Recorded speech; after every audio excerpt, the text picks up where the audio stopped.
Book & Cook présente le livre de la semaine.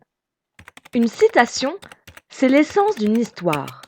Nous avons besoin des histoires pour communiquer des idées, des connaissances, la justice, la colère, l'humanité, l'espoir, le rire.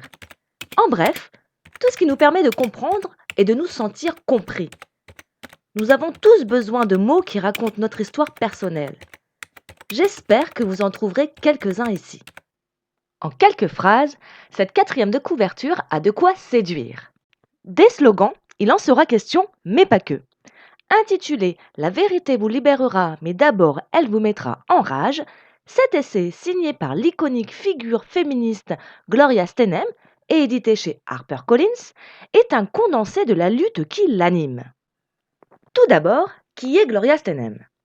Pour celles et ceux qui l'ignorent, celle-ci est une journaliste activiste américaine de renom qui a fait de la lutte féministe son cheval de bataille.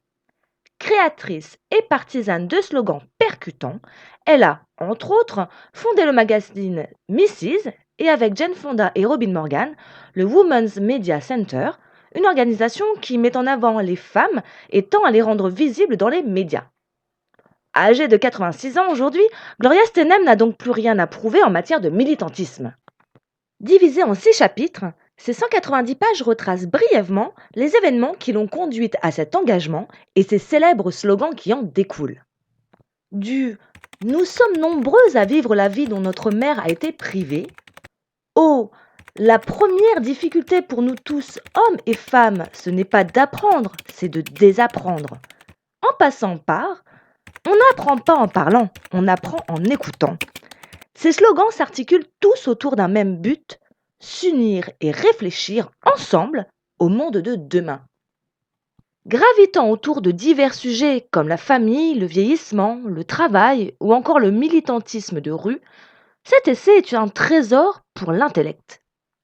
Au gré des pages et des citations, mon cœur s'est gonflé, a palpité, s'est rempli de connaissances et d'amour, et de reconnaissance pour cette femme et tant d'autres qui en noircissent le contenu.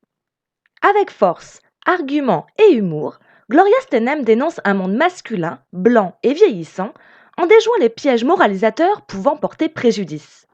Et comme elle le dit si bien, il y a 2 raisons pour lesquelles les gens se méfient du mot féministe. La première, c'est qu'ils ne savent pas ce que ça veut dire. La seconde, c'est qu'ils savent ce que ça veut dire.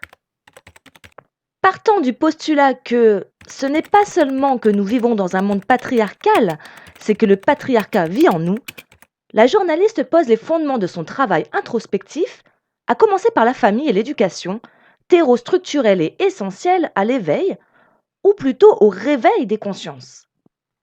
D'où ma citation favorite.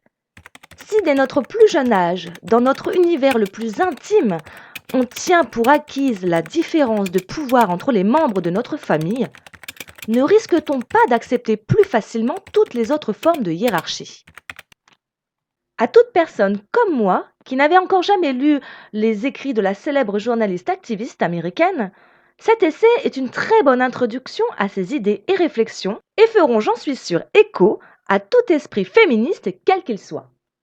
Cette bataille, loin d'être terminée comme le pensent certains petits malins, n'est que le balbutiement d'une rage et d'une indignation nourricière.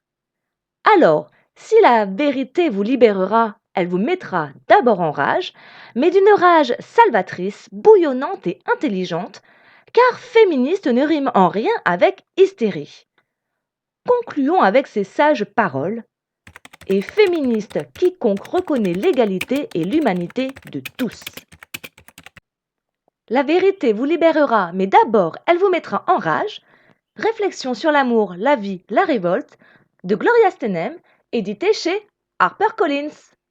Et puisque Book & Cook, c'est un livre et une gourmandise, place à la pâtisserie. L'indice gourmand de la semaine, fraises et spirales. Pour tout savoir, rendez-vous sur le blog Book & Cook.